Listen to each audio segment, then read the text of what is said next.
حاجة سؤال بدنا أنا كان يقول صار نقضي markii xarunta la soo wacayna la weydiyo dadka marka telefoon qabanay waxa laga yaabaa inay dad badan la yaaban yihiin sidee hadal wax loogu daaweynaya amaba ay la yaaban yihiin sidee lacag ugu bixinaa in hadal loogu daaweeyo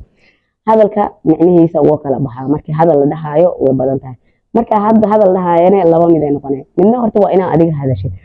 xanuunkan xanuun qoto dheer waa waxa daaweynaya nafsi waa nafsada bini'aadamkana waxaan la arkeen waa qofka barbaleenka haayna barbaleenka la arkeen waa maadaama wax walba ay ku xiran yihiin ruuxiyan iyo aqliyan iyo xasuusiyo hore iyo dareeno qofka dareemayo waxa hadda muhiim ah in wax badan aan nafsadaada ka aasho xanuunkan goorto kugu bilowday sidii aad u dareemaysid waxa ay tahay hadal markii lagu dhahayo marka macnaheedu waxay tahay in adigana wax badan aad hadlaysid cabiraysid xanuunkaaga sheeganaysid meel kastoo ku xanuunayso wax kastoo ku dhibaayo waqtiga ay kugu bilowdeen anigana aan noqonayo dhageysi mar walba sababta ku dhageysanayaan ay tahay in si fiican uu ku fahmo in barbaleenkaaga uu kula xaliyo inuu kula jiro si niyad ku dhageysto marka hadalka macnaheedu yaa loo maleeyay kaliya inta ii imaado ina dhahayo waxaan iska dhaaf waxaan sameeyay kana ku fiican maya taas macnaheedu waxay noqonaysaa inaad tala bixinaa talana wax ma noqonayso daawo ma noqonayso ama ma noqonayso wax qof loo soo aado dhakhtar dad aqli badan in walba ku xiran yihiin asxaabo qaba waalidiino qaba dad qaba laakiin markaan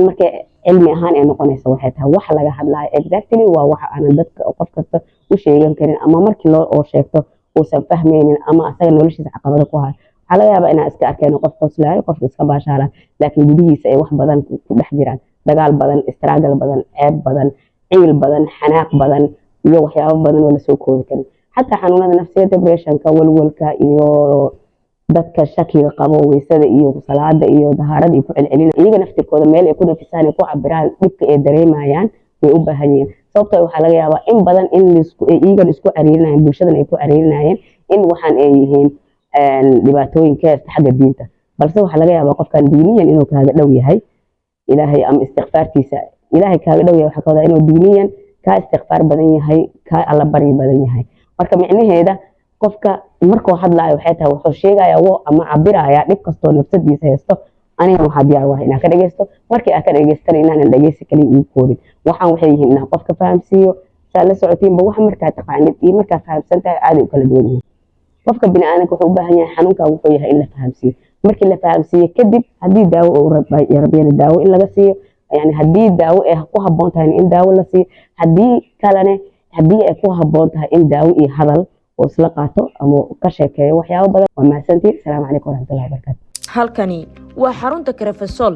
xaruntii ugu horeysay ee nooceeda ah ee lagula tacaalo dadka qabatiimay isticmaalka maandooriyaha lagana hirgeliyo Soomaaliya halkani ma aha xabsi ama goob lagu jirdilo dhibanaha ee waa goob uu ka helayo dib u kabasho dhameystiran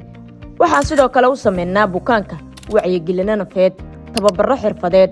la talin caafimaad iyo ka dhaqista qabitinka maandooriyaha Carefasol saaxiibka dhibanaha wixii faahfaahin waxaad nagala soo xiriiri kartaan telefoonnada shaashada kaga muuqda